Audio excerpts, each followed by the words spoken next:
Hello, Broncos. This is Mrs. Gross, and I am going to read Chapter 16, The Oompa Loompas. Oompa Loompas? Everyone said at once. Oompa Loompas? Imported directly from Loopaland, said Mr. Wonka proudly. There's no such place, said Mrs. Salt. Excuse me, dear lady, but Mr. Wonka, cried Mrs. Salt. I am a teacher of geography.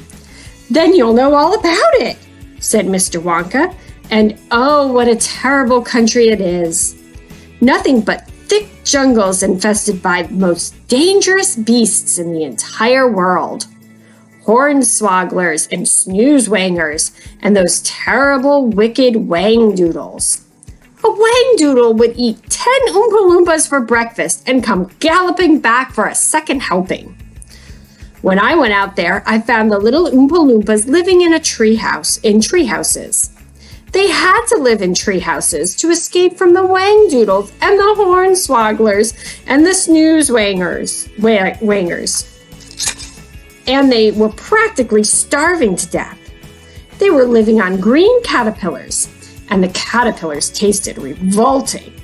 And the Oompa Loompas spent every moment of their days climbing through the treetops, looking for other things to mash up with the caterpillars to make them taste better. Red beetles, for instance, and eucalyptus leaves, and the bark of the bongbong tree. All of them beastly, but not quite so beastly as the caterpillars.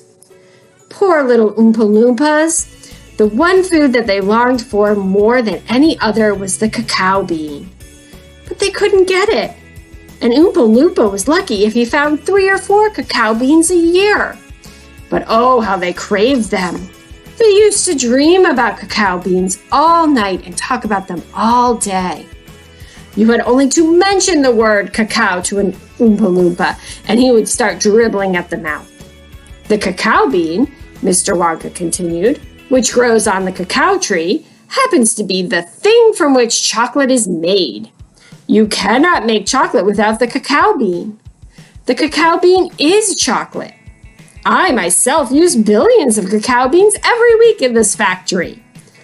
And so, my dear children, as soon as I discovered that the Oompa Loompas were crazy for this particular food, I climbed up to their treehouse village and poked my head through the door of the treehouse belonging to the leader of the tribe.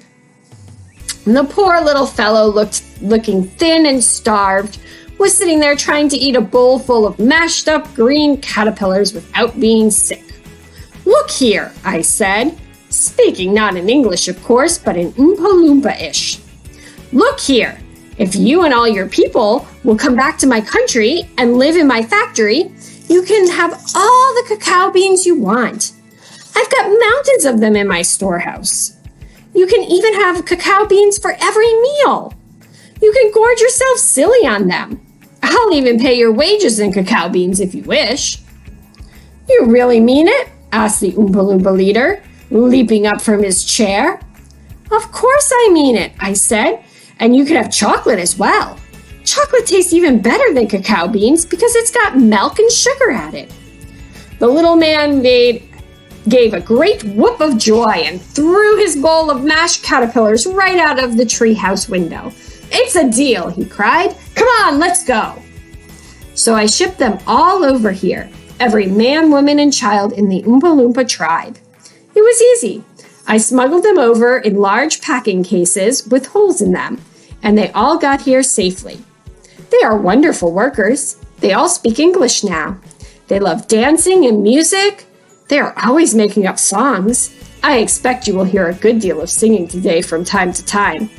I must warn you, though, that they are rather mischievous. They like jokes. They still wear the same kind of clothes they wore in the jungle. They insist upon it. The men, as you can see for yourselves across the river, wear only deer skins. The women wear leaves, and the children wear nothing at all. The women use fresh leaves every day. Daddy! Shouted Veruca Salt, the girl who got everything she wanted.